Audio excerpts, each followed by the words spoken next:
안녕하세요. 전 세계의 감동적인 이야기를 전하는 해외사 연튜브입니다. 겨울에 한기가 깊어가는 요즘, 항상 건강에 유의하시길 바라며 오늘 여러분에게 전할 특별하고 마음을 울리는 사연을 시작하겠습니다. Do you know BTS? 언제적 질문이냐 지긋지긋하다. 영국 대학교에서 한국인이 영국인에게 묻고 있는 것이 아니라 영국인이 한국인에게 한국을 아냐며 먼저 묻고 있는 우스운 상황이 있는데요. 이 상황을 지켜보는 다른 영국인이 웃음을 터뜨립니다. 왜 웃고 있는 걸까요? 저는 2010년에 한국에서 3년을 살다가 최근 귀국한 영국인 해리라고 합니다. 저희 아버지가 주재원 일을 많이 하셔서 저는 외국을 많이 돌아다녔었는데요. 그중 고등학교 때 3년은 한국에서 있었어요. 한국은 그때도 많이 발전한 곳이었는데 최근에 방문했다가 정말 깜짝 놀랐어요. 10년 만에 또 발전이 되어 있었거든요. 다른 해외에서 살던 시간도 길었지만 저는 처음 한국에 올 때는 많이 울었어요. 친구들이랑 헤어지는 것도 속상한데 굳이 한국이라는 나라에 가야 하냐고 말이에요. 정작 들어오고 나서는 정말 즐겁게 지냈지만 말이에요. 한국은 정말 재밌었거든요. 다시 생각해도 친구들이랑 PC방에 가고 학원에 다녔던 기억들이 생생해요. 2010년에 한국은 사람들의 소박함과 호기심, 수줍음이 특징이었습니다. 저는 대학은 영국으로 진학했었는데요. 영국에서도 한국 애들의 활기참이 그리웠던 것 같아요. 영국은 젠틀하긴 하지만 것과 속이 다르다고 생각이 들 때가 많았거든요. 이것도 제가 한국 생활을 하지 않았다면 겪지 못할 일이겠죠? 제가 영국에 돌아갔을 때만 해도 2013년이니까 딱 10년 전이네요. 한국에 대해 모르는 애들이 많았어요. 고등학교를 한국에서 다녔다고 하면 노스코리아라고 묻는 사람들이 대다수였거든요. 그리고 거기 위험한데 괜찮았냐고 묻는 친구들도 엄청 많았어요. 저는 왜 위험한데? 라고 물어보면 언제나 전쟁 위험으로 떠는 지역이 아니냐고 많이 물어봤었어요. 하지만 요즘 영국은 10년 전과는 완전 다른 분위기예요. 손흥민도 있고 BTS도 있거든요. 그리고 한국 컨텐츠나 한국 가수들이 영국에서 너무 인기 있으니까 오히려 먼저 물어보는 친구들도 많아요. 한국 가서 블랙핑크 봤냐고요? 저는 어이없어 하면서도 답은 해줘요. 내가 있을 때는 블랙핑크가 데뷔도 안 했을 때라고요. 어쨌든 분위기가 많이 바뀌었어요. 옛날에는 한국 사람들을 먼저 한국을 아냐고 물어봤다면 요즘은 한국 사람인 걸 알면 다른 나라 사람들이 오히려 많이 물어보는 분위기인 것 같아요. 저는 영국으로 돌아갔을 때 한국 사람들의 따뜻한 정을 그리워했고 같이 살았던 아버지도 여러 나라를 돌아다녀 보셨지만 한국을 가장 그리워하셨어요. 한국에 돌아온 저는 뭔가 계속 바뀌었다는 생각을 많이 했어요. 인천공항은 10년 전에도 세련되고 멋진 모습이라서 별 생각이 없었는데요. 10년 전에는 인천공항에서 지하철을 타고 나갈 수가 없었어요. 늦었을 때 비싼 택시비를 낸 적도 있고 차가 막혀도 버스를 타고 이동했던 적도 있는데요. 서울역으로 가는 직통 지하철이 생겼더라고요. 그래도 여기까지는 그렇게 놀랍지는 않았어요. 제가 정말 놀랐던 건 인천공항에서 풍경을 보고 나가면서 발전한 인천의 모습이었어요. 인천이 거의 허허벌판이라고 생각했었거든요. 제가 다녔던 국제학교가 인천에 있었어요. 10년 만에 서울로 돌아온 것은 놀라움으로 가득 찬 여정이었지만 그중에서도 가장 인상 깊었던 것은 서울 스카이라인의 극적인 변화였습니다.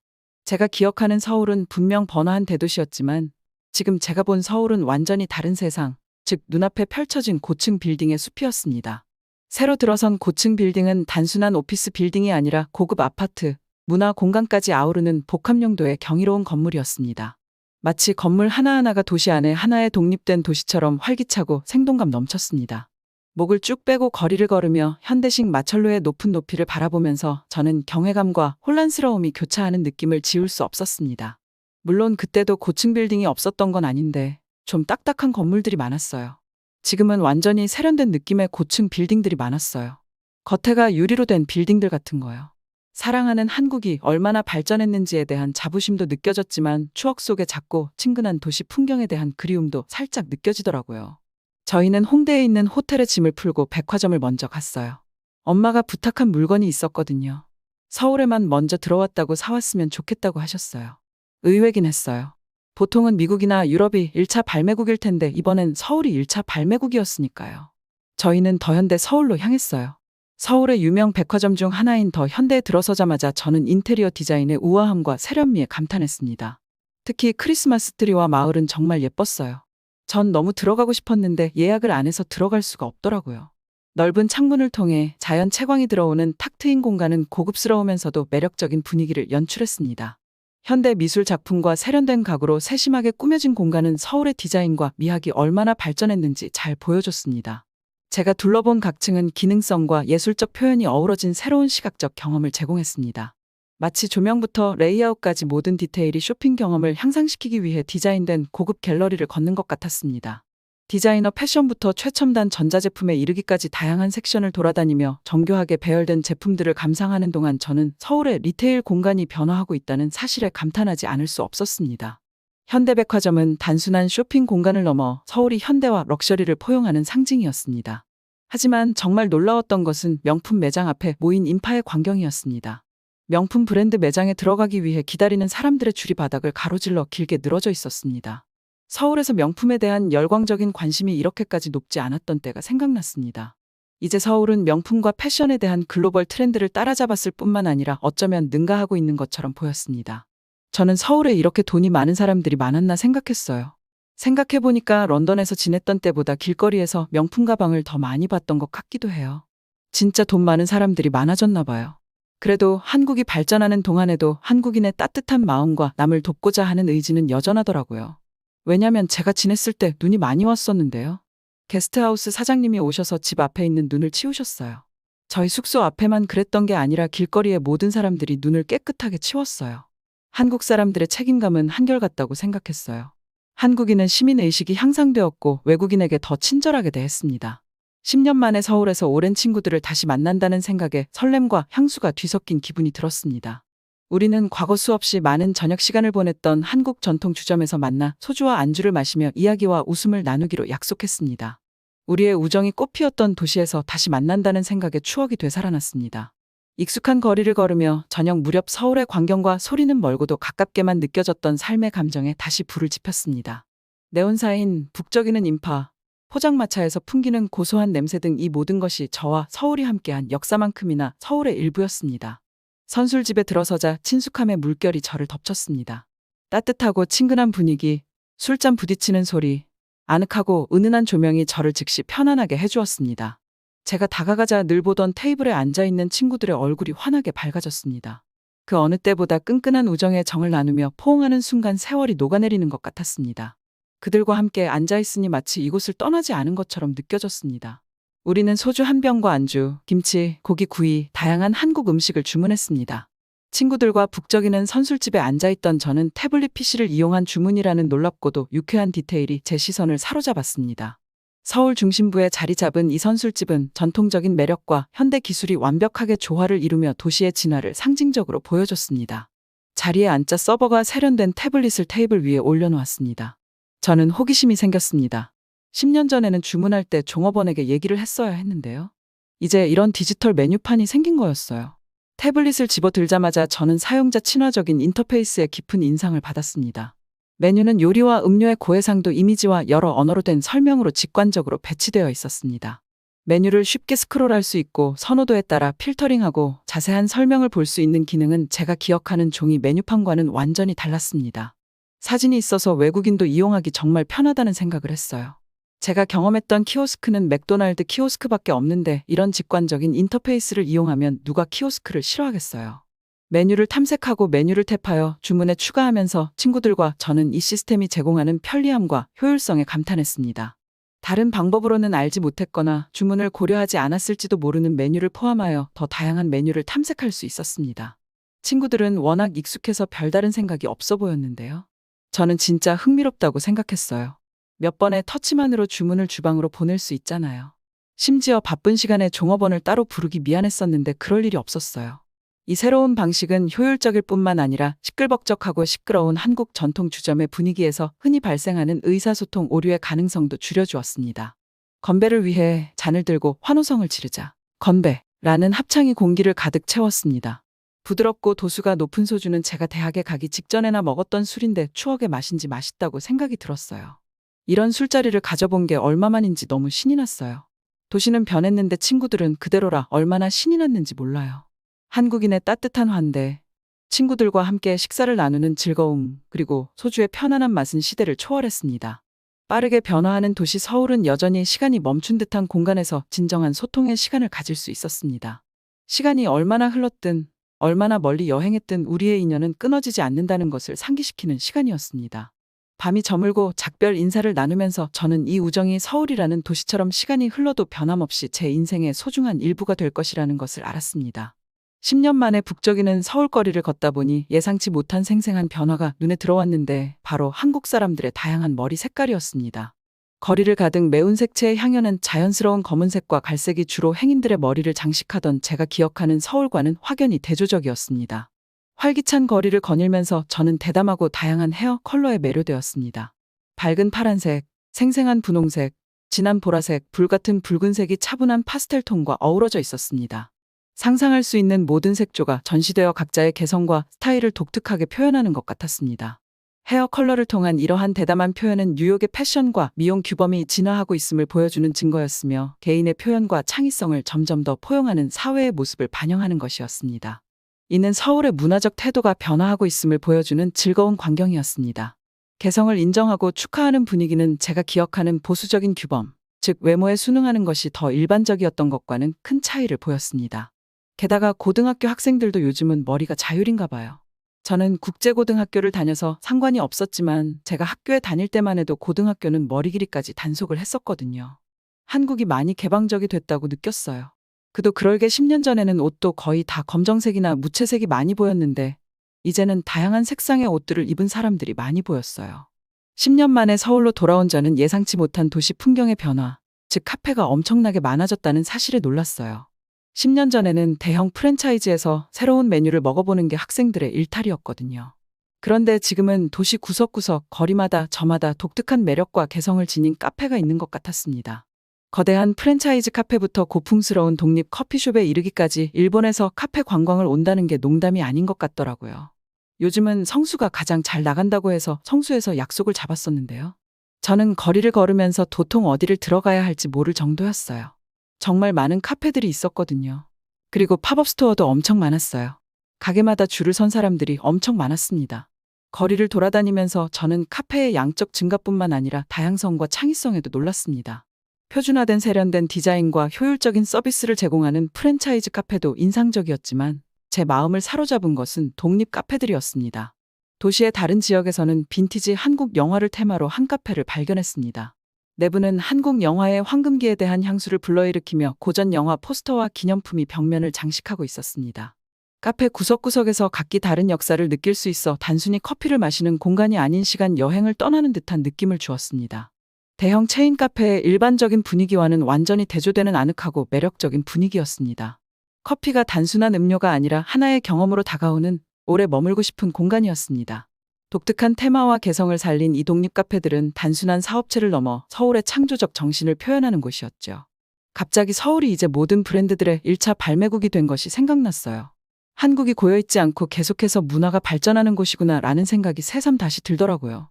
이는 다양성, 개성, 품격에 대한 서울의 욕구가 일상에서 점점 더 커지고 있음을 반영하는 것이었습니다. 그래도 저희 아빠가 가장 좋아하는 카페는 노란색 카페들이었어요. 노란색 카페들은 커피값을 통일하기로 결정한 게 있는 건가요? 저는 컴포즈 커피에서 1,600원짜리 1파운드 아메리카노를 마셨는데 나중에 컴포즈 커피 아니라 메가커피라는 곳도 또 노란색 간판을 하고 있더라고요. 서울에서 뭔가 노란색 간판이 1파운드라는 의미인가요? 카페가 이제는 회사원의 일상에서 없어서는 안 될 중요한 부분이라는 것을 알게 되었습니다. 카페는 만남의 장소이자 업무 공간, 번잡한 도시 생활에서 벗어난 조용한 휴식처였습니다. 서울의 카페 문화는 하나의 사회적 현상으로 발전했고, 이는 역동적이고 끊임없이 변화하는 서울의 특성을 보여주는 증거입니다. 어느 날 오후 북적이는 카페에 앉아 커피를 마시며 주변 사람들을 관찰했던 기억이 납니다. 카페 안에는 다양한 연령대의 사람들이 교과서, 노트북, 메모지에 시선을 고정하고 있었습니다. 한국인의 근면한 성격을 증명하듯 공기는 짙은 집중력으로 가득했습니다. 지식과 학문적 수월성을 추구하는 것이 뿌리 깊은 가치였던 서울에서의 어린 시절을 떠올리게 하는 장면이었습니다. 한국 사람들 진짜 똑똑한 편인 거 한국 사람들만 모르는 것 같아요. 기초 상식이 진짜 높고 문맹률이 낮은 편이거든요. 불편한 점도 있었어요. 물가가 정말 많이 올랐더라고요. 10년 전에는 짜장면을 5,000원이면 먹었는데 요즘은 9,000원이더라고요. 거의 2배가 오른 셈인 거잖아요. 외식 물가가 이렇게 올랐다는 사실에 놀랐어요. 그래도 맛은 여전히 좋더라고요. 그런데 웃긴 것도 있었어요. 물가가 올라도 공깃밥은 1,000원으로 변함없이 유지되고 있었어요. 그런데 생각해보니까 공깃밥이 1,000원 넘는다고 생각하면 다른 물가 오른 건 이해가 되는데 저도 너무하다는 생각이 들 것 같았어요. 그런데 공기밥은 1,000원인데 김밥은 5,000원이 넘었어요. 이젠 김밥에 라면 사 먹기도 부담일 것 같아요. 그리고 10년 전에는 외국인이 식당에 가면 신기해하는 사람들이 있었던 것도 같은데 이제는 신기해하는 사람들은 없더라고요. 하지만 실망스러운 점도 있었어요. 지하철에서 핸드폰만 바라보는 사람들이 너무 많았습니다. 10,000원 객차 안을 둘러보니 거의 모든 사람들이 스마트폰에 몰두하고 있었습니다. 지하철이 승객들 간의 활발한 대화와 호기심 어린 시선이 오가던 10년 전의 기억과는 확연히 다른 풍경이었습니다. 지하철뿐만 아니라 길을 걸으면서도 스마트폰만 보는 사람들도 많았어요. 부딪힐 뻔한 적도 있었습니다. 워낙 데이터가 잘 터지는 나라라 스마트폰이 재미있겠다고는 생각했지만 아쉬운 생각이 드는 건 사실이더라고요. 저는 지난 세월 동안 한국이 어떻게 변화해왔는지, 어려움을 극복하고 시민적 책임감이 강한 선진국으로 발전해왔는지 되돌아봅니다. 저는 오늘날 한국인들이 영국을 바라보는 시각은 어떨지가 정말 궁금해졌어요. 서울을 떠날 준비를 하면서 만감이 교차하는 것을 어쩔 수 없었습니다. 다시 찾은 서울은 과거의 기억을 떠올리게 하는 동시에 현재의 활기찬 변화를 보여주는 익숙하면서도 새로운 도시였습니다. 저의 서울 여행은 예상을 뒤엎고 끊임없이 스스로를 재정의하는 도시를 탐험하는 계시와도 같았습니다. 제 경험을 되돌아보니 서울은 단순한 도시가 아니라 끊임없이 진화하고 성장하는 살아 숨쉬는 실체라는 것을 깨달았습니다. 런던도 안주하지 않고 계속해서 발전해 갔으면 좋겠어요. 오늘의 첫 번째 사연은 여기까지입니다. 날씨가 많이 쌀쌀해졌으니 건강에 유의하세요. 여러분의 구독, 좋아요, 알람 설정은 저희에게 큰 힘이 됩니다. 그럼 이제 두 번째 사연으로 넘어가 보겠습니다. 여러분의 따뜻한 마음이 이 사연에도 잘 전달되길 바랍니다. 화장은 공부 못하는 애들이나 하는 거야. 아버지가 그렇게 강조하시던 한국 학생들도 화장을 하는데요. 그리고 프랑스 대통령도 화장하잖아요. 프랑스의 가정집 불만을 가진 아버지가 딸에게 잔소리를 하고 있습니다. 딸은 짜증스러운 표정을 지으면서 아버지의 말에 반박을 하고 있는데요. 한국 학생들의 화장 이야기는 왜 나온 걸까요? 안녕하세요. 저는 파리에서 태어나고 자란 그웬이라고 합니다. 저희 집은 파리에서 정말 독하게 공부를 시키는 집안이었어요. 외모를 꾸미는 것보다는 언제나 엄격한 규율과 공부 속에서 자랐어야 했죠. 한국이 공부를 꽤나 열심히 하는 나라라고 들었는데 저희 집만 하지는 않을 거예요. 저는 어렸을 때부터 명문 초등학교, 명문 중학교를 다녔고 프랑스 대학 시험인 바칼로레아를 위해 달려왔어요. 저희 부모님은 절 그랑제콜에 반드시 보내야 했거든요. 부의 세습을 위해서요. 그랑제콜이 뭔지 말씀드리면요.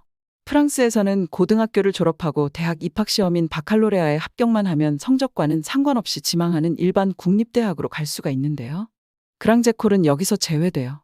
여러분이 아시는 파리 제1대학, 이 대학들은 다 일반 국립대학교예요. 그랑제콜은 여기서 예외적으로 운영되는 엘리트 대학이라고 생각하시면 돼요. 프랑스 혁명 이후에 대학 교육이 마비 상태에 빠졌었는데요.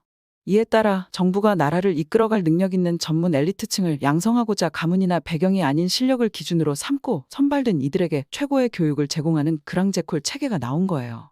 그러나 지금은 완전히 변절됐죠. 국립대학은 1년에 70만 원 정도에 달하는 학비를 내는데 그랑제콜은 2천만 원이 넘는 학비를 내야 하거든요. 애초에 1년에 2천만 원짜리 학비를 낼 수 있는 집안만 그랑제콜에 보낼 수 있는 거예요. 저희 아버지의 목표는 저를 그랑제콜 법학대에 보내는 거였어요. 재밌는 사실은 이게 평등으로부터 벗어난다는 거예요. 진짜 대박인 게 뭔지 아세요? 같은 회사에서 같은 일을 해도 연봉이 달라요. 이유는 그랑제콜 출신이라서요. 전 이게 정말 부당하다고 생각했지만 또 부모님의 말을 따를 수밖에 없었어요. 언제나 열심히 공부를 해야 했죠. 프랑스는 가장 평등한 나라인 것처럼 보이지만 권력층한테는 이런 모순이 있는 나라예요. 어쨌든 저는 대학에 가기 위해서 정말 열심히 공부했어요. 아버지는 언제나 한국 학생들과 저를 비교했어요. 고등학교가 가장 힘들었어요. 그랑제콜에 입학하기 위해 프레파라는 과정을 2년 거쳐야 하는데 정말 힘들었어요. 프레파에 있는 아이들은 과도한 경쟁에 더 교묘해지고 악해졌어요. 그 무렵에는 공부를 잘하는 애들에 대한 괴롭힘이 심각했죠. 괴롭힘이 말로만 그치지 않고 물리적으로 변했어요. 한 번은 사물함에서 다음 수업에 쓸 책을 꺼내고 있었는데 한 남학생이 저를 밀쳤어요. 갑자기 뒤에서 세게 밀치는 느낌이 들었어요. 저는 비틀거리며 사물함에 부딪혀 팔에 실금이 갔습니다. 모두가 제 옆을 지나가는데도 저를 도와주는 사람은 없었어요. 너무 외로웠어요. 집에서도 긴장감이 감돌았어요. 아버지는 제가 더 공부를 잘하면 나아질 거라고 말했죠. 어쨌든 이렇게 힘든 고등학교 생활을 지내고 대학에 입학했어요. 대학에 가면 상황이 달라질 줄 알았어요. 사람들이 더 성숙해지고 이해심이 많아질 거라고 생각했죠. 하지만 물리적인 괴롭힘만 사라졌을 뿐 괴롭힘은 더 교묘해졌어요. 상황은 똑같았어요. 소문과 시선, 외로움은 대학에 들어와서도 계속 이어졌죠. 저는 무얼위해 이렇게까지 공부를 했나 힘들었어요. 심지어 대학에 와서도 아버지의 공부에 대한 강요는 이어졌어요. 저는 정말로 지쳤습니다. 그러던 도중 대학에서 유일하게 마음이 맞는 친구가 한국으로 놀러 간다는 이야기를 하더라고요. 저는 어렸을 때부터 한국의 교육열을 배우라는 말을 많이 들어서 한국이 궁금했어요. 한국에 대한 저희 매력은 처음에는 K-팝 노래와 한국 드라마를 통해 미묘하게 시작되었습니다. 하지만 곧 저와 다른 문화에 대한 깊은 호기심으로 발전했습니다. 저는 한국과 한국의 역사, 전통, 그리고 가장 중요한 한국 사람들에 대해 배우는데 몰두하기 시작했습니다. 파리에서의 빡빡한 학업 생활에서 벗어난 반가운 휴식처였습니다. 한국 문화에 대해 더 깊이 파고들면서 저는 프랑스에서 자란 제 모습과 극명한 대조를 발견했습니다. 한국은 프랑스보다 더한 학문적 엄격함을 가지고 있었지만 같이 공부를 한다는 의식이 더 강했어요. 개인의 발전도 있지만 나라의 발전을 위해 기여하고 싶은 사람들도 많아 보였어요. 프랑스 그랑제꼴의 경쟁적이고 개인주의적인 환경에서는 찾아볼 수 없는 공동체 의식과 집단적 노력이 한국에는 있었습니다. 한국에 대한 저희 관심은 학문적인 것뿐만 아니라 개인적인 것이 되었습니다. 책에서 읽은 공동체 의식이 실제로 존재하는지 직접 경험해보고 싶었습니다. 물적 자원이 하나도 없는 나라가 오직 인적 자원으로만 성장했다는 이야기를 많이 봤습니다. 그래서 많은 고민과 절약 끝에 저는 도약을 결심했습니다. 대한민국의 심장부인 서울행 비행기를 예약했습니다. 이 결정에 가족들의 반응은 엇갈렸습니다. 실용주의자인 아버지는 여행의 현실성에 의문을 제기하셨어요. 하지만 공부하는 태도를 배우러 간다는 핑계를 가지고 한국행 비행기에 몸을 실었습니다. 그들과 더 많은 시간을 보내면서 그들의 교육 경험이 저와 얼마나 다른지 깨달았습니다. 경쟁이 치열한 한국 교육 시스템의 압박에도 불구하고 그들은 서로를 응원하고 지지하는 동지애를 가지고 있었습니다. 그들은 함께 공부하고 노트를 공유하고 서로의 성공을 축하했습니다. 이는 모두가 친구라기보다는 라이벌이었던 파리의 치열한 교육 환경과는 극명한 대조를 이뤘습니다. 단순히 학업 성취도만 강조하는 것이 아니라 한국 교육에서 다소 간과되고 있다고 느꼈던 인성 형성도 중요하다는 것을 깨달았죠. 제가 가장 먼저 들렸던 곳은 국립중앙박물관인데요. 루브르 박물관이 있는 파리에서 온 저는 한국의 대표적인 박물관은 어떨까 많이 궁금했어요. 게다가 루브르 박물관에는 이집트 문화와 서양 문화만이 있는데 동양의 문화는 어떨지도 궁금했거든요. 저는 새롭고도 깊은 울림을 주는 세계에 완전히 빠져들었습니다. 수세기에 걸친 역사와 문화로 둘러싸인 넓은 전시실을 돌아다니면서 깊은 유대감과 경외감을 느낄 수밖에 없었습니다. 더 놀라운 사실은 루브르는 타국에서 가져온 것들로 채워져 있었는데요. 한국은 온전히 한국의 것들로만 이 큰 곳을 채우고 있었어요. 자랑스럽지 않을까라는 생각이 들었습니다. 저를 감동시킨 것은 유물 그 자체가 아니라 유물이 들려주는 이야기, 즉 수많은 시련을 이겨내고 풍부한 문화유산을 보존해온 사람들의 이야기였습니다. 우아한 청자부터 섬세한 붓글씨로 장식된 고대 두루마리까지 모든 전시물이 과거의 이야기를 속삭이는 듯했습니다. 전시품들은 회복탄력성, 창의성, 전통에 대한 깊은 존중을 이야기하고 있었는데 독특한 역사와 투쟁으로 점철된 프랑스 유산을 가진 제게도 공감이 가는 가치였습니다. 특히 한 전시물이 제 마음을 사로잡았습니다. 조선시대 백자 화병인 작고 정교하게 디자인된 백자 화병이었습니다. 단순하면서도 우아한 선이 돋보이는 이 꽃병은 당시의 정교한 장인 정신을 엿볼 수 있는 작품이었습니다. 저는 이 꽃병을 바라보며 예술과 문화가 어떻게 시공간을 초월해 과거와 현재, 나의 세계와 한국의 세계를 이어주는 가교 역할을 할 수 있는지 깨달았습니다. 국립중앙박물관에서의 이 순간은 단순한 교육적 경험을 넘어 감동의 여정이었습니다. 예술에 대한 깊은 애정을 가진 두 문화권, 격변의 시기를 견뎌냈지만 강한 정체성을 가지고 부상한 한국과 프랑스 역사의 유사점을 되돌아보게 되었습니다. 이러한 유사점을 통해 제 자신의 문화에 대한 새로운 시각을 갖게 되었고 한국의 문화에 대해서도 더 깊이 이해할 수 있었습니다. 한국의 역사와 문화에 깊이 뿌리내린 이러한 예술 형식은 한국의 예술적 유산을 증명하는 것이었습니다. 국립중앙박물관은 단순히 유물을 모아놓은 곳이 아니라 풍부하고 활기찬 문화를 이해하는 관문이었습니다.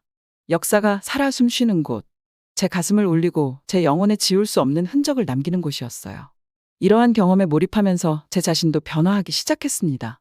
좀 더 개방적이고 다양한 관점을 배우고 이해하고자 하는 마음이 생겼습니다.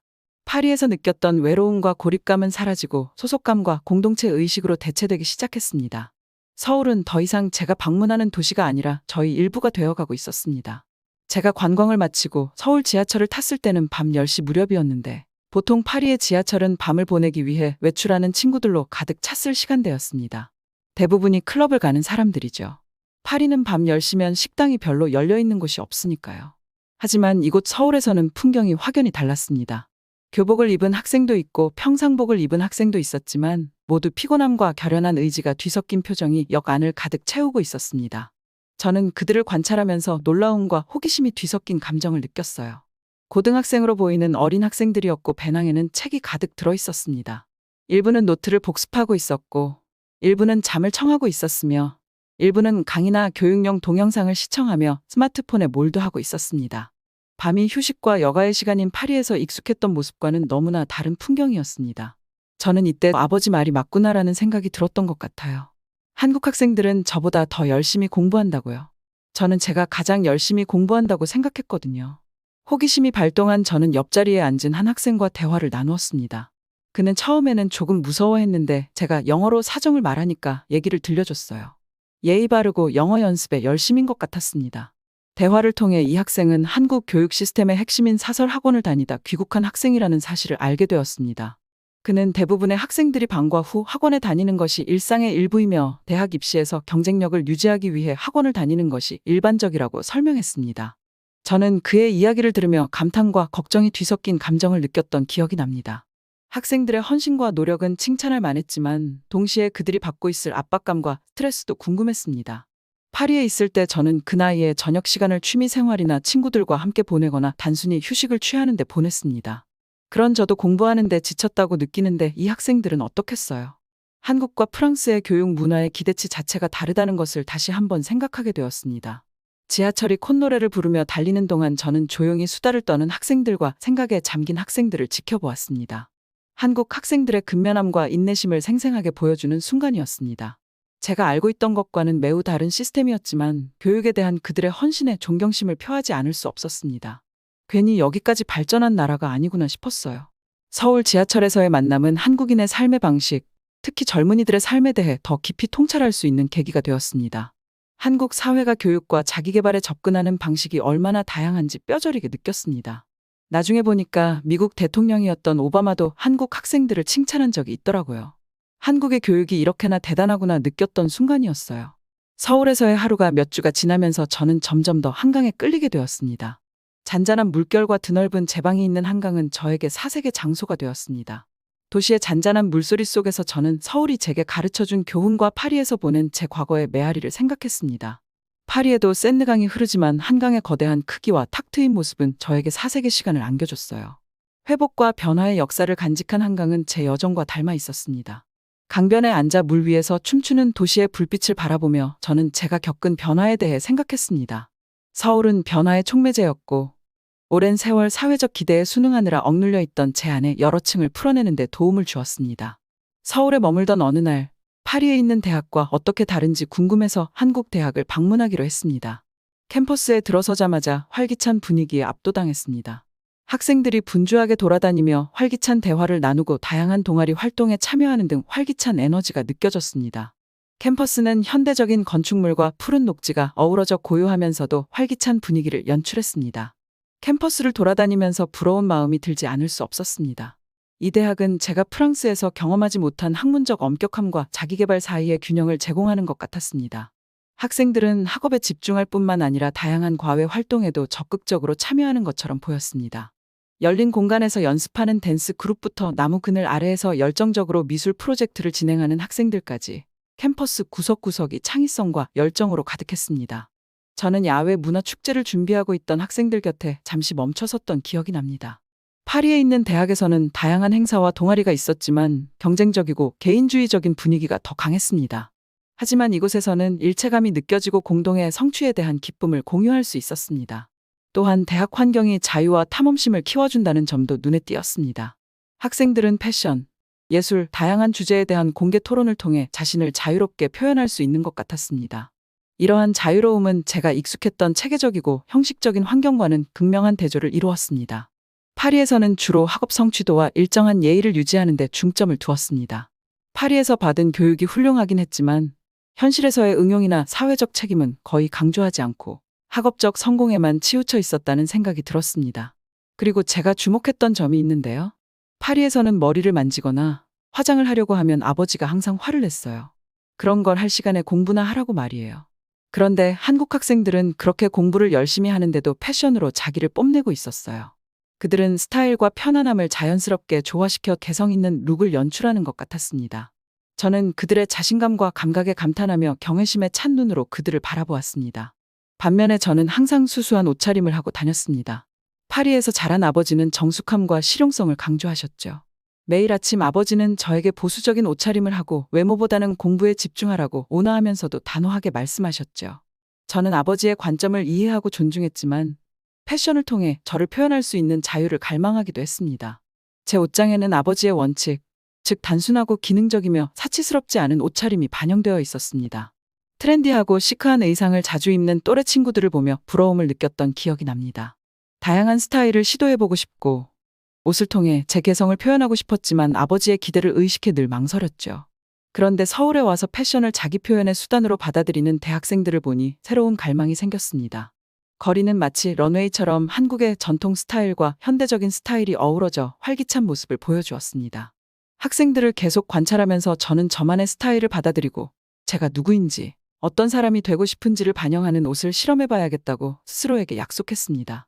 그것은 저희 독립성을 주장하고 저희 정체성에 대한 보다 총체적인 접근 방식, 즉 지적 추구뿐만 아니라 개인적인 스타일과 표현을 포함하는 접근 방식을 수용하기 위한 작은 발걸음이었습니다. 서울을 떠날 날이 다가오면서 저는 서울이 저에게 다른 문화적 렌즈를 통해 세상을 바라볼 수 있는 소중한 선물을 주었다는 것을 깨달았습니다.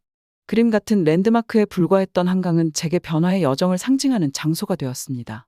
소소한 것들이지만 저는 지금까지 제가 공부를 했기 때문에 모든 것들을 포기하면서 살아왔다고 생각했는데요.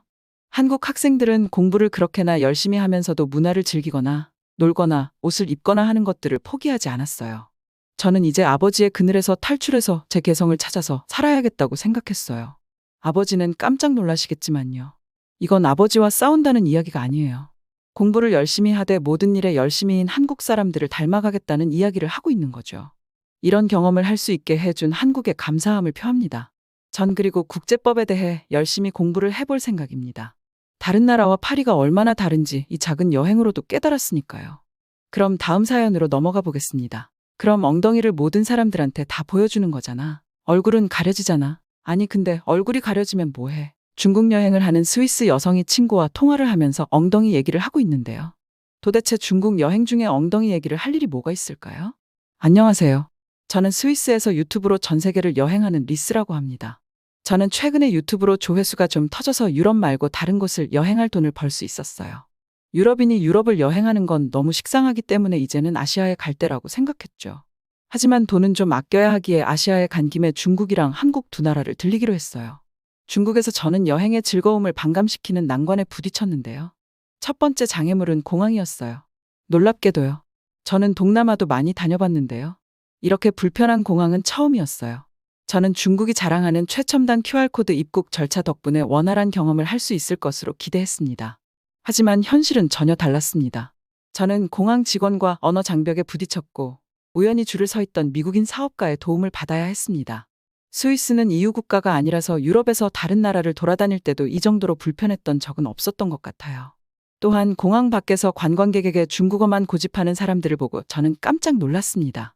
중국에서 최첨단 기술을 체험할 수 있을 거라는 기대와는 상반된 모습이었죠. 중국에서 말하는 최첨단은 제가 봤을 때 알리페이랑 위챗페이인 것 같아요. 여기는 거지한테 적선도 핸드폰으로 할 수 있을 정도로 현금을 안 가지고 다니는 나라거든요. 단점은 알리페이랑 위챗페이가 없으면 아무것도 못한다는 건데요. 그런데 또 알리페이를 가입하려면 중국 전화번호가 있어야 해요. 중국 전화번호는 또 단기 체류 외국인에게는 제공해 줄 수가 없대요. 도대체 어쩌라는 건지 정말 이해할 수가 없어요. 중국으로 놀러 가시는 분들은 외국에서 알리에 먼저 가입하시거나 꼭 현금을 많이 챙겨가세요. 물론 알리에 가입하려면 중국에 내 개인정보를 제공한다는 것에 동의를 해야 하지만 말이에요. 저는 이 알리 가입을 안 하고 왔다가 정말 불편함을 많이 겪었어요. 저는 장가게를 가고 싶어서 중국으로 여행을 가게 된 거였는데요. 버스에서부터 아주 곤란한 상황들이 생겼어요. 처음 버스를 타고 올라갈 때는 외국인들만 있는 버스가 아니라 다른 중국팀이랑 버스를 같이 탔는데요. 버스에 앉아있던 저는 주변의 불협화음에 압도당하는 느낌을 지울 수 없었습니다. 특히 여행 중에는 평화와 고요함을 소중히 여기는 저로서는 버스 안의 시끄러운 대화와 끊임없는 소음이 점점 더 견디기 힘들어졌습니다. 끊임없이 들리는 목소리와 웃음소리, 가끔씩 들리는 고함소리는 제 감각을 끊임없이 공격했습니다. 심지어 유럽에서도 중국 사람들의 하이톤 목소리는 언제나 제 머리에 때려 박혔었는데요. 중국에서도 다를 바 없었어요. 저는 소음으로부터 주의를 돌리기 위해 창밖 풍경에 집중하려고 노력했습니다. 하지만 점점 더 시끄러워지는 뒷좌석 승객들의 목소리를 무시하기는 어려웠습니다. 승객들은 흥분과 즐거움으로 가득 찬 목소리로 이야기를 나누고 있었습니다. 저는 눈을 감고 내면의 평온함을 찾으려고 노력했습니다. 여행은 새로운 경험을 받아들이는 것이고 그 경험은 저를 안전지대에서 벗어나게 하는 것임을 스스로에게 상기시켰죠. 하지만 아이의 날카로운 웃음소리와 고음의 울음소리가 저를 다시 현실로 불러일으켰습니다. 몇 줄 앞에 유아가 떼를 쓰기 시작했고 이미 압도적인 소음에 또 다른 층이 더해졌습니다. 저는 심호흡을 하며 인내심을 기르려고 노력했습니다. 저만큼 정숙함을 중요하게 생각하지 않는 문화에 둘러싸인 다른 나라에 와 있다는 사실을 상기했습니다. 문화적 충돌의 순간이자 여행자로서 제 적응력을 시험하는 순간이었습니다. 저는 결국 참을 수 없어서 조용히 해달라고 말했어요. 그러자 영어라서 못 알아듣는다는 표정을 지었죠. 저는 번역기를 켜서 어설프지만 중국어로 조용히 해달라고 말했어요. 여전히 그 사람들은 비웃으면서 못 알아듣겠다고 했어요. 저는 이번엔 번역기의 음성을 이용해서 조용히 해달라고 말했는데요. 전혀 들어주지를 않았어요. 정말 기분이 나빴습니다. 심지어 제가 유튜브 때문에 촬영하고 있는 걸 알았는데요. 촬영하는 걸 알고 있는데도 더더욱 비웃었어요. 정말 이렇게 무례한 경험은 처음이었어요. 안타까운 건 저는 혼자였고 그 사람들은 다수였어요. 결국 제가 포기하는 수밖에 없었습니다. 이건 그런데 1차전에 불과했어요. 더 당황스러웠던 건 새치기였어요. 여행 가이드는 장가게로 올라가는 순간부터 말했습니다. 무조건 새치기를 하세요. 안 그러면 오늘 장가게를 못 보고 집에 갈지도 모른다고요. 저는 우스갯소리라고 생각했는데요. 제가 줄을 기다리는 동안 미친 듯이 제 앞으로 들어가는 사람들에 당황할 수밖에 없었어요. 심지어 아이가 있는 사람들도 그랬어요. 그 사람들은 뭐가 문제인 양 행동을 했는데요. 전 정말 당황스러웠습니다. 아이는 당연한 듯이 새치기를 했고 엄마는 그 아이를 혼내러 다가온 게 아니라 당연한 듯이 뒤에서 같이 줄을 섰어요. 도대체 공중도덕이라는 게 어디에 있는 거죠? 중국 화장실은 더 놀라웠어요. 화장실을 꼭 이용해야 했는데요. 심지어 관광 가이드는 여기가 가장 괜찮은 화장실이니까 꼭 여기서 화장실을 들리라고 했어요. 일단 화장실에서도 새치기는 기본이었고요. 변기와 문이 없어 일부 사람들이 야외 배변을 선호하는 이유를 알게 되었습니다. 스위스는 깨끗하기로 유명한 나라라서 저는 유럽의 다른 나라 화장실을 다니면서도 조금 힘들었었는데요. 이 정도로 끔찍한 곳은 처음이었어요. 본능적으로 움찔하게 만드는 광경과 냄새가 저를 맞이했습니다. 바닥은 축축하고 불결했으며 개인 칸막이가 없는 것은 처음 보는 풍경이었습니다. 화장실은 쪼그려 앉는 방식이어서 그 자체로도 불편했지만 문이 없고 프라이버시가 침해당하는 것은 저를 정말 당황하게 만들었습니다. 사람이 없었으면 정말 이 끔찍한 광경을 촬영해서 모두에게 보여주고 싶었어요. 사람들은 저를 당황하게 할 정도로 무심한 태도로 볼일을 보고 있었어요. 제가 도저히 이해할 수 없는 상황을 모두가 이해하고 받아들이고 있는 것 같았습니다. 저는 혼란스러움과 급히 자리를 떠나야 한다는 생각이 뒤섞인 채 한동안 그 자리에 서 있었습니다.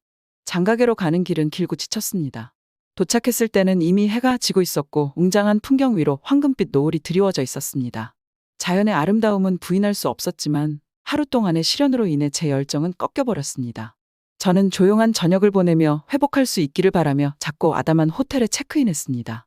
중국은 저에게 인내심과 회복력, 친절의 중요성에 대한 귀중한 교훈을 가르쳐 주었습니다. 잠이 들면서 다음 날에는 어떤 일이 벌어질지 궁금해졌습니다. 장가게의 경이로운 자연이 기다리고 있었고 중국 도시 생활의 번잡함에서 벗어나 절실히 필요한 휴식을 제공할 수 있기를 바라며 탐험하고 싶은 마음이 간절했습니다.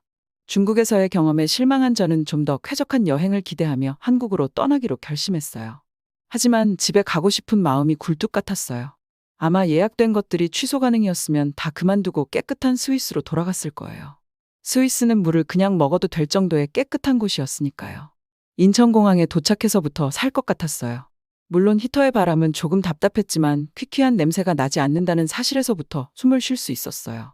중국에서 겪었던 끔찍한 화장실 경험의 생생한 기억을 간직한 채 인천국제공항에 도착한 저는 한국에서는 어떤 일이 벌어질지 걱정이 앞섰습니다. 하지만 인천공항 화장실에 들어서자마자 깜짝 놀랐고 솔직히 안심이 되었습니다. 화장실은 이전에 경험했던 것과는 완전히 대조적으로 깨끗했습니다. 바닥은 청결하게 빛났고 질서와 위생에 대한 편안한 느낌이 들었습니다. 각 칸마다 현대식 시설이 갖춰져 있었고 다행히도 완벽한 프라이버시가 보장되어 있었습니다.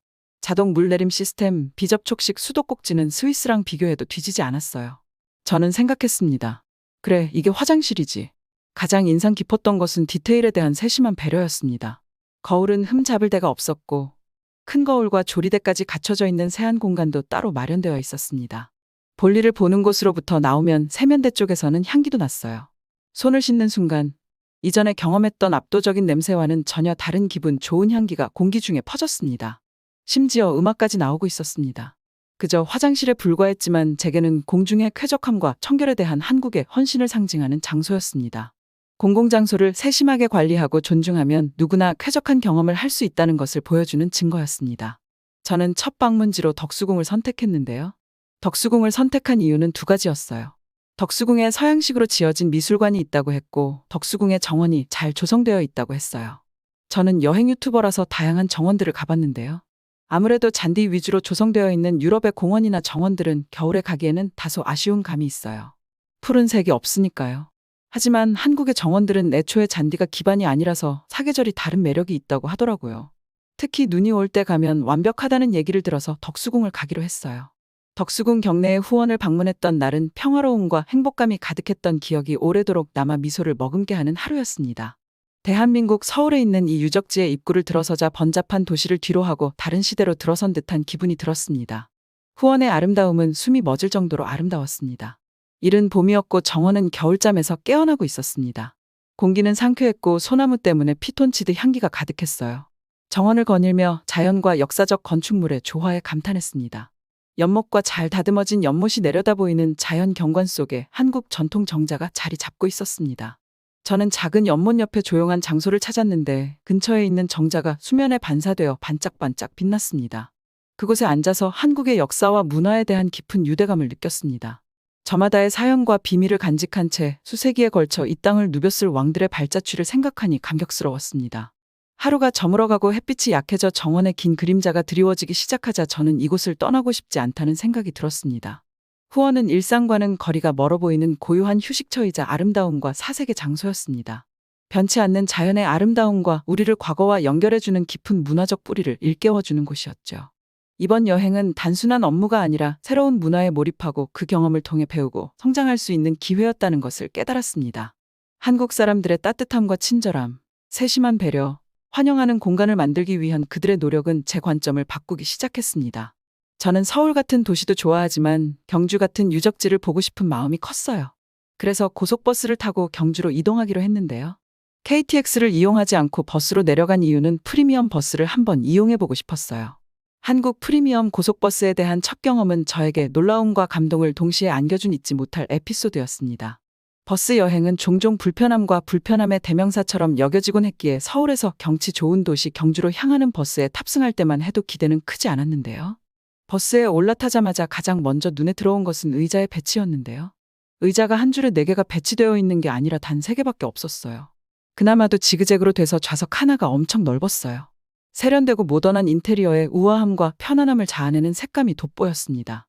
좌석은 지금까지 대중교통에서 보았던 것과는 달리 넓고 푹신했으며 버스에서 기대하는 것보다 비행기 1등석에 더 가까워 보였습니다. 각 좌석에는 다양한 영화와 음악, 게임까지 즐길 수 있는 자체 엔터테인먼트 시스템이 갖춰져 있었습니다. 저는 좌석에 앉아 넉넉한 다리 공간에 놀랐습니다. 키가 큰 편이라 비좁은 버스를 타는 것이 일상적인 일이었기 때문에 마지못해 받아들였죠. 하지만 여기서는 옆 좌석 승객의 공간을 침범하지 않고 편안하게 다리를 뻗을 수 있었습니다. 좌석 자체는 안락함의 경이로움 그 자체였으며 등받이 조절이 가능하고 개인용 독서등도 있어 프라이빗하고 편안한 여행을 보장했습니다. 또한 도중에 들린 휴게소는 더 놀라웠어요. 저는 피곤한 몸을 이끌고 버스에서 내렸는데요. 사실 장가계에서의 악몽이 있어서 화장실을 좀 가기 싫었어요. 차에서 내리자마자 눈앞에 펼쳐진 광경에 깜짝 놀랐습니다. 휴게소는 제가 본 것과는 전혀 달랐습니다. 화물차 운전자들이 주유를 하기 위해 잠시 들리는 스위스 휴게소와는 달랐어요. 현대식 건물과 음식점, 기념품 판매소, 신나는 노래가 흘러나왔어요. 저는 제가 식물원 온실에 들어온 줄 알았어요. 고속도로 휴게소라기보다는 동네 공원에 더 가까운 분위기였습니다. 가장 놀라운 점은 발밑에 도로가 보였습니다. 휴게소가 아니라 관광지 같았어요. 휴게소에서만 몇 시간을 보낼 수 있을 것 같았어요. 내부 시설은 더 놀라웠어요. 핸드폰 배터리 충전, 무료 와이파이, 다양한 상점이 있었습니다. 심지어 약국과 편의점, 카페까지 있었어요. 정말 세상에서 가장 빠른 와이파이를 제공하고 있었어요. 특히 청결함이 인상적이었습니다. 화장실은 깨끗하고 모든 것이 질서정연하고 효율적으로 정리되어 있었어요. 심지어 빈 화장실과 사람이 들어가 있는 화장실을 디스플레이로 보여주기까지 했습니다. 넓은 화장실에 사람들이 들어가기 쉽도록 배려를 해준 거죠. 휴게소에 본분도 잊지 않았습니다. 식당은 얼마나 많았는지 아세요? 일식, 중식, 한식뿐만 아니라 햄버거까지 있었어요. 물론 편의점도 있었고요. 전 빨리 타야 돼서 음식을 못 먹어본 게 너무 아쉬워요. 냄새가 장난 아니었거든요. 그리고 꼭 한국에 가면 휴게소 우동을 먹어야 된다고 했었거든요. 가족 여행객, 나 홀로 여행객, 비즈니스맨 등 다양한 사람들이 여행 중 잠시나마 휴식을 즐기고 있었습니다. 중국에서 비슷한 공간에서 종종 느껴지는 고립감과 극명한 대조를 이루는 따뜻한 광경이었습니다. 휴게소 방문은 놀라운 경험이었습니다. 단순히 차를 세우고 쉬는 곳이 아니라 한국의 환대와 문화의 정수를 경험할 수 있는 곳이었기 때문입니다. 여행을 계속하는 동안 제 머릿속은 생각과 감정의 소용돌이에 휩싸였습니다. 경주에 도착한 저는 중국에서의 경험과는 전혀 다른 상쾌하고 편안한 마음으로 버스에서 내렸습니다. 한국의 프리미엄 고속버스 경험은 버스 여행에 대한 제 인식을 완전히 바꿔놓았습니다. 버스는 단순한 교통수단이 아니라 고급스러움과 편안함, 완벽한 서비스가 완벽하게 어우러진 그 자체로 하나의 경험이었습니다. 아마 한국 사람들이 버스나 대중교통을 조용히 이용해서 그런 걸 거예요. 역사가 가득한 고대 도시 경주를 탐험하는 것은 마치 생생한 역사책 속을 걷는 것과 같았습니다. 한국의 문화적 중심지인 이곳을 탐험하면서 방문하는 곳마다 풍부하고 흥미로운 과거의 이야기가 펼쳐졌고 한국 문화유산의 깊이와 폭의 경외감을 느꼈습니다. 가장 먼저 들른 곳은 신라 시대 건축의 멋진 예인 불국사였습니다. 사찰에 다다랐을 때 가장 먼저 눈에 들어온 것은 정교한 석탑과 목조 구조물에 새겨진 아름답고 섬세한 조각들이었습니다. 사원은 거의 만져질 것 같은 평온함을 발산했습니다. 고대 탑들 사이를 돌부처들이 지켜보는 가운데 경내를 걸으며 한국의 불교 전통과 고대 역사에 대한 깊은 유대감을 느꼈습니다. 다음 일정은 석굴암 석굴이었습니다. 올라가는 게 조금 힘들긴 했는데요. 산 중턱에 자리 잡은 석굴로 향하는 길은 주변 경관을 감상할 수 있는 경치 좋은 하이킹 코스였습니다. 석굴 안에 들어서자 마치 생명이 깃든 듯 정교하고 우아하게 조각된 거대한 불상이 고요한 눈빛으로 저를 맞이했습니다. 사진은 찍을 수 없었지만 전 한국에 오면 꼭 경주에 왔으면 좋겠어요. 어떻게 이런 걸 만들었지? 라는 생각이 절로 나왔어요. 유럽의 대다수의 화려함은 금으로부터 나오는데요. 정말 돌로도 우아함을 느낄 수 있어요. 이후에는 신라 시대에 중요한 역할을 했던 다리를 재건한 월정교 주변을 돌아다녔어요. 해질녘의 다리 위에 서서 물에 비친 불빛을 바라보며 바로 이곳을 지났을 고대 행렬을 상상하며 시간을 거슬러 올라갔어요. 연못에 비친 월정교는 정말 황홀했습니다. 심지어 이게 다 무료였어요. 게다가 대중교통으로 이동할 수도 있었고요. 아름다움과 사색의 공간으로 경주 여행의 마지막을 장식하기에 딱 좋은 곳이었습니다. 여행이 막바지에 이르자 저는 중국과 한국에서의 경험을 되돌아보는 시간을 가졌는데요. 중국에서 저는 급속한 현대화와 달리 사람들은 발전의 어려움을 겪고 있는 게 아닌가라는 생각을 했어요. 기술이나 경제 수준은 계속해서 발전하는데 사람들의 공중도덕은 악기 변함이 없는 거죠. 이와는 대조적으로 한국은 다른 이야기를 들려주었습니다. 한국은 더 큰 균형 감각을 가지고 근대화를 이룬 것처럼 보였습니다. 기술과 전통이 조화롭게 공존했고 공동체와 존중의 가치가 일상의 모든 측면에서 분명하게 드러났습니다. 사람들의 따뜻함, 서비스의 효율성, 공공장소에 대한 세심한 배려가 진보와 유산을 모두 소중히 여기는 사회를 말해주고 있었습니다. 여러분도 꼭 한국에 가보세요. 제가 2군데를 다 가봤는데 저는 한국은 다시 한번 방문할 생각이 있는데요. 중국은 누가 돈을 준다고 하면 가게 될 것 같아요.